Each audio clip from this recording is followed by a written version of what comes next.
Vous le voyez derrière moi, les 42e journates ont commencé ce matin et l'invité d'honneur de cette édition n'a pas été choisi au hasard. Les représentants de Kanaki, Nouvelle-Calédonie, sont venus apporter leur expérience sur plusieurs questions, notamment sur la question du gel électoral que Nazione veut installer dans le débat public. On écoute Petro Anton Tomasi sur la question. Il existe un peuple corse. Ce peuple corse a le droit de déterminer librement son avenir et notamment son avenir politique.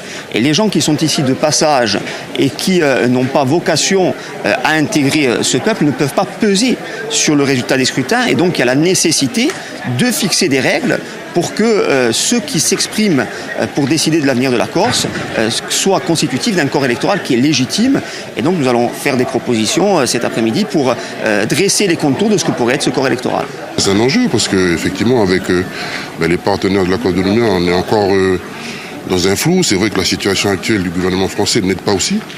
Mais quand on est en responsabilité, c'est important de pouvoir toujours s'inscrire dans une dynamique, une perspective qui doit faire en sorte que les différents accords que nos anciens ont pu attacher, ont pu signer, et surtout la volonté du peuple qui s'est exprimée encore le mois dernier avec notre premier député depuis presque 40 ans qui revient au Palais Bourbon. Donc c'est plusieurs éléments positifs sur lesquels ils vont continuer à travailler.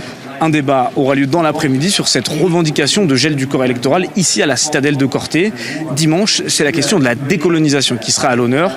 Conjointement avec des représentants indépendantistes guyanais, les militants de Nazione veulent lancer un appel à l'inscription de la Corse sur la liste des territoires non autonomes à décoloniser de l'ONU.